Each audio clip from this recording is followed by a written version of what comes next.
Moi, c'est Charles de WeLike. Donc, je suis actif sur les réseaux sociaux depuis à peu près 3 ans parce qu'en fait, j'ai lancé un site de petites annonces qui est vraiment spécialisé pour les voitures électriques, donc qui s'appelait WeLike, et forcément, il fallait le faire connaître. Et donc, j'ai décidé de créer du contenu sur les réseaux sociaux, en premier lieu sur Instagram, et après, j'ai ouvert la chaîne YouTube où en fait, je veux vraiment vulgariser la voiture électrique parce que c'est vrai qu'aujourd'hui, quand on passe à la voiture électrique, c'est un nouveau monde, c'est un nouvel écosystème. Il y a des nouveaux mots, de vocabulaire à connaître, et c'est pas forcément évident si on ne connaît pas. Et quand on connaît, après, c'est vraiment très simple. Mais c'est comme si aujourd'hui vous roulez en voiture électrique et il y a les voitures thermiques qui arrivent. Et là, vous arrivez à la pompe à essence, il y a du gasoil, il y a du 95, du 98, du GPL, de l'éthanol. Et si personne vous expliquait à quoi ça sert et pourquoi il faut mettre dans telle voiture ou pas telle voiture, donc c'est un peu le même principe que je voulais faire donc sur la voiture électrique. L'activité aujourd'hui que je veux vraiment développer, c'est vraiment le côté YouTube, de faire des vidéos plus type reportage, et sur le format YouTube, c'est vraiment des formats de témoignages où là en fait je vais à la rencontre de personnes qui roulent en voiture électrique, qui sont passées à la voiture électrique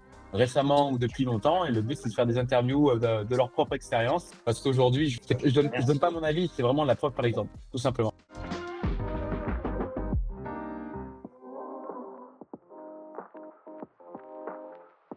Alors, ce qui m'a poussé à passer sur l'électrique, c'est qu'en fait, moi, j'aime bien les voitures. J'ai eu pas mal de voitures. Généralement, je les achetais d'occasion, je les achetais bien, je les revendais tous les un an et demi pour pas trop perdre d'argent. Et à chaque fois, je montais un petit peu en gamme. Donc, j'aime bien les voitures, sauf que j'aime bien qu'elles me coûtent pas cher. Ma première motivation, c'était vraiment le coût à l'usage.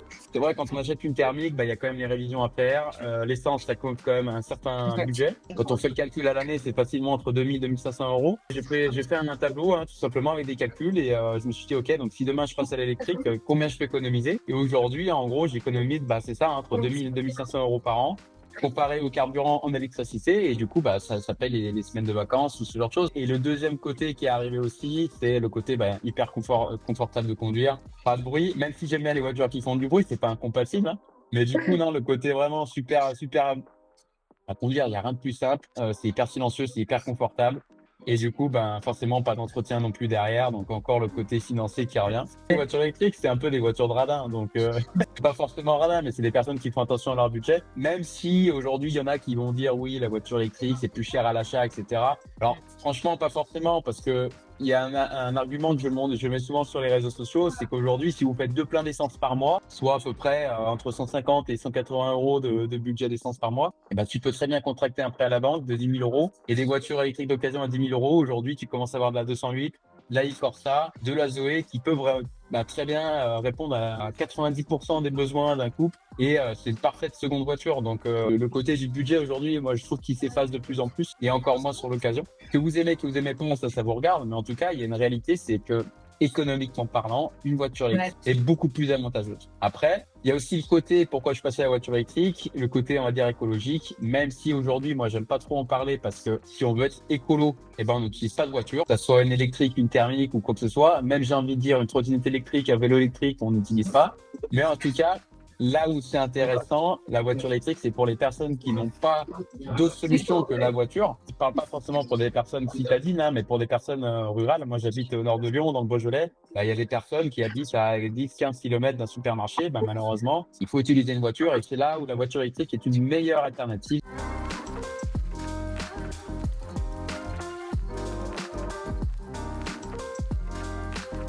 C'est d'expliquer aux gens, voilà, moi je suis passé à l'électrique. Alors ce qui est marrant, c'est que dans les commentaires, les gens ils disent oui, moi avec mon diesel je fais ci, avec mon thermique je fais ça. Mais en fait, nous aussi, ça fait 20 ans qu'on roule en thermique, donc on connaît, on sait.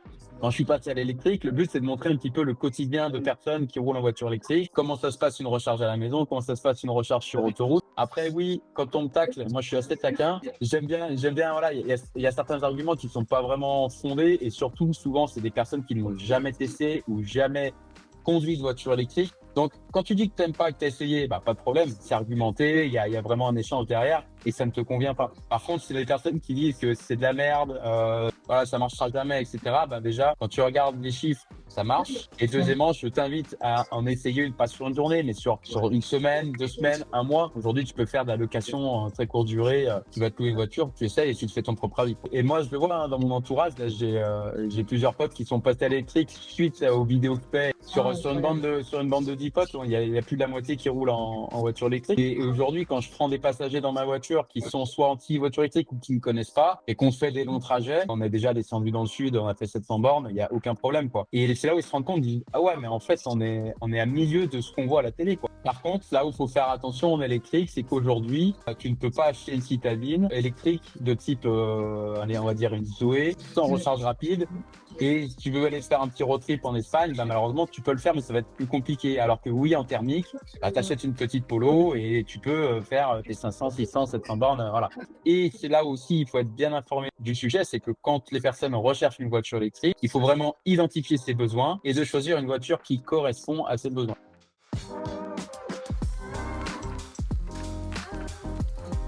Je dirais, imagine si à chaque fois que tu fais 100 km, tu économises 12 euros. Tu fais combien de kilomètres à l'année? Je te laisse faire le calcul.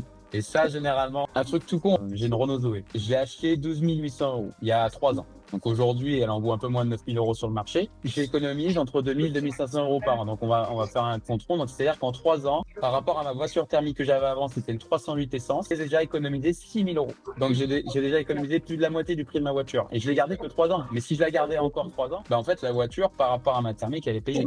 Pour moi, ça c'est l'argument principal. Après, c'est vrai que les autres arguments de c'est confortable, c'est silencieux, ça, on a beau le dire, mais il faut l'essayer. Parce que ça, c'est vraiment propre à chacun. Mais pour moi, l'argument principal, c'est le financier. Et je vois dans mon entourage, tous mes potes qui sont passés à l'électrique, et ben à chaque fois, c'est j'ai le thermique, ça me coûte 150 balles par mois de carburant, ça me saoule, ça coûte trop cher. Et donc, moi, quand je leur disais, moi, ma Zoé, ça me coûte 25 euros par mois pour faire mes 1500 km, c'est là où, en fait, ils ont basculé. Et puis après, une fois qu'on y a goûté, malheureusement, là, je reviendrai pas en arrière.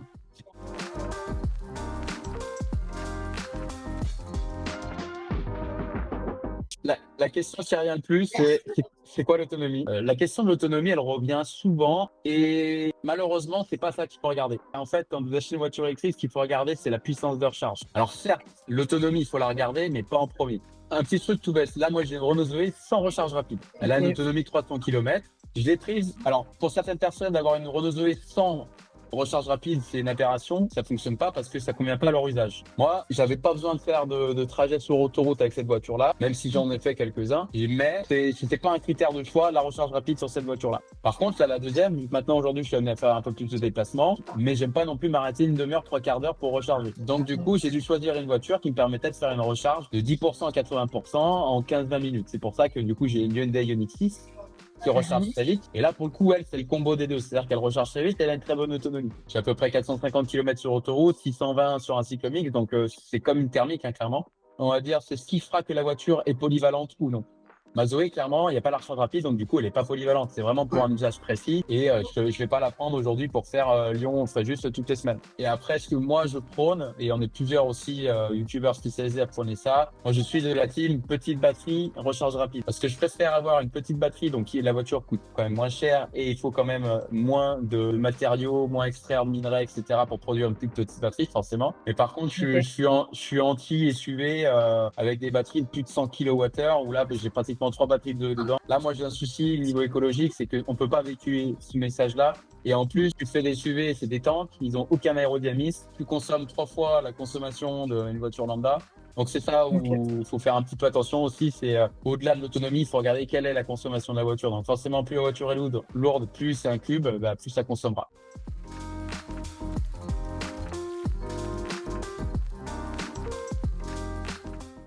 Quand je me suis lancé sur les réseaux sociaux, au début, ça me touchait et je le prenais vraiment à cœur. Au bout d'un moment, si chaque commentaire négatif se touche, c'est compliqué parce qu'après, ça t'impacte dans ta vie perso, dans ta vie pro et voilà. Les réseaux sociaux, c'est quand même un endroit où chacun donne son petit avis avec sa petite expérience ou sa grande expérience, peu importe. Mais c'est vrai que du coup, depuis, j'ai travaillé là-dessus et du coup, en fait, maintenant, je réponds très, très rarement. J'ai essayé au début de donner des contre-arguments, etc., d'argumenter, mais quand ces personnes, elles sont vraiment butées et bornées et qu'elles sont dans leur carcan et malheureusement, elles connaissent que ça, en face, t'as beau dire ce que tu veux, t'as beau montrer par A plus B, par des faits que c'est comme ça, les gens te croiront pas. Maintenant, ce que je fais, c'est que ceux où déjà qui insultent, je les supprime et après, sinon, je réponds pas. Ou alors, quand c'est des commentaires négatifs mais argumentés, là, on peut avoir une discussion, il n'y a pas de souci. Et tu peux très bien ne pas penser comme moi ou ne pas aimer ce que je fais ou ne pas aimer la voiture électrique, il n'y a aucun souci, mais si c'est argumenté.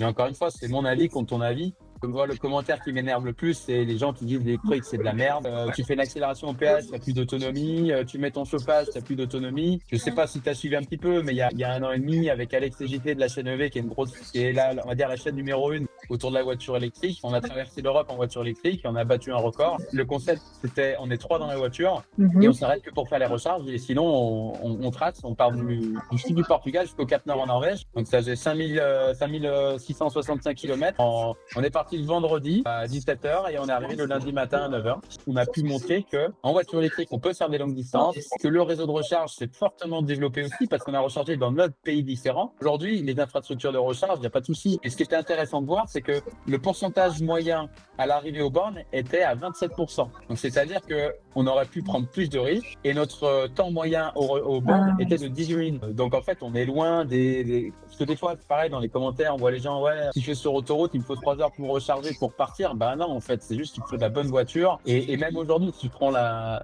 voiture électrique la moins performante, bah, tu t'arrêtes 45 minutes et tu repars. C'est pas non plus dramatique. Et quand tu vois les économies que tu fais derrière, en fait, c'est toujours la même chose. C'est ce que tu es prêt à t'arrêter un peu plus, mais du coup, bah, ça te coûte beaucoup moins cher.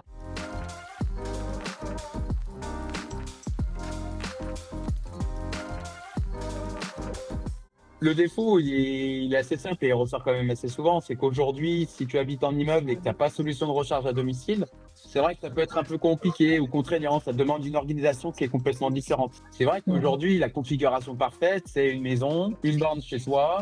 Moi, je ne dis plus jamais, je perds beaucoup moins de temps aujourd'hui en voiture électrique comparé à ma voiture essence. Parce que ma voiture essence, il fallait que je fasse exprès à une station. S'il y avait personne, ça allait vite, mais souvent, les heures de pointe, 17-18h, 19h, il y a du monde. Des fois, il fallait attendre un quart d'heure, 20 minutes avant de passer. Donc, pour nous, c'est vraiment ça, c'est que si effectivement, tu habites un immeuble et il n'y a pas de solution de recharge, et ça te demande de prendre une voiture vraiment spécifique et de faire tes recharges que à l'extérieur. Mais ça se fait très bien parce que j'ai fait 2 interviews sur ma chaîne YouTube où j'ai interviewé des personnes qui roulent en électrique depuis plusieurs années et qui habitent en appartement et ça leur pose pas de problème. Ça demande juste une organisation différente. Et aujourd'hui, ça serait le plus gros défaut de la voiture électrique, c'est que quand on a une voiture électrique en ville et pas de solution de recharge, soit au travail, soit à la maison, c'est là où ça peut être contraignant.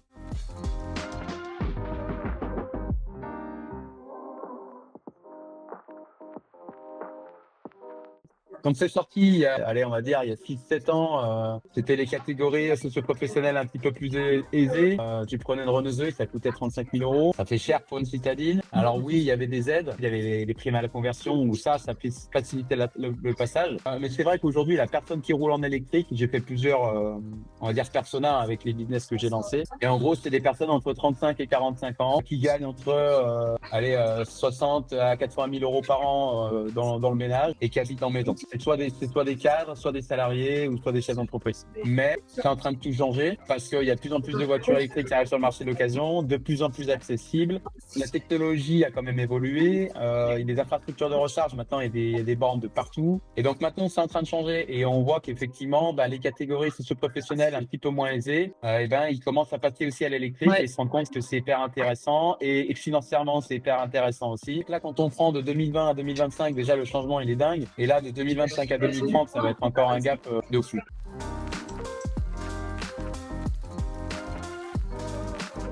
Je pense que d'ici 2030, déjà, il y aura une grosse évolution sur les batteries, où là, je pense que les batteries, déjà, coûteront beaucoup moins cher à produire. Elles seront beaucoup plus petites parce qu'on va pouvoir utiliser des technologies qui permettent d'avoir une meilleure densité énergétique, donc forcément faire des batteries plus petites, plus légères. Donc forcément, les voitures vont également moins consommer, elles vont potentiellement recharger plus vite. Et la prochaine révolution, on va dire la révolution des voitures électriques, pour que le grand public fasse vraiment, on va dire, la vitesse 2, c'est la révolution qui va se faire au niveau des batteries, clairement.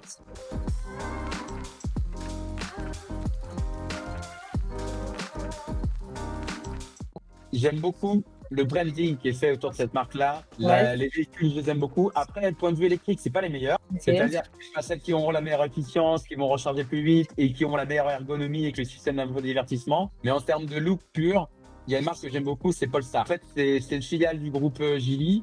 Derrière, c'est Volvo, c'est Lynk & Co, c'est Mercedes. Et donc, c'est une marque qui est arrivée maintenant en France parce qu'il y a eu un petit souci, un conflit d'intérêt sur le logo avec DS. Donc là, ils sont arrivés. Et c'est vrai que j'ai eu l'occasion, quand on a fait notre trip justement avec la chaîne EV, d'aller sur Oslo, où il y a plein de magasins de voitures électriques. Et on est allé chez Polestar. C'est tout blanc, c'est essuré, il n'y a rien qui dépasse. Ouais, Futurist, les voitures, elles sont magnifiques. Et c'est vraiment une marque que j'adore. Après, ma voiture, on va dire objectif, ça serait pas une Polestar, mais ça serait plutôt une Porsche Taycan. Donc, j'ai la marque que j'aime bien, mais je l'achèterai pas parce que d'un point de vue électrique, ça correspond pas à ce que j'attends d'une voiture. Mais du coup, Ouais. une marque qui correspondrait aux deux, ça serait la Porsche Taycan. Dans sa version Cross Turismo parce que j'ai deux petites filles et c'est pareil donc c'est une voiture assez familiale. Taycan en version break pour moi c'est vraiment la voiture Moi aussi. objectif. Et en tout cas, merci pour ton temps. Merci Bah, de rien. pour toutes les infos parce que moi, j'ai appris des choses moi aussi. Ouais. Voilà, bah, je te souhaite une très très bonne après-midi. Bah, toi aussi, merci. Allez, bon Bonne après-midi. après-midi.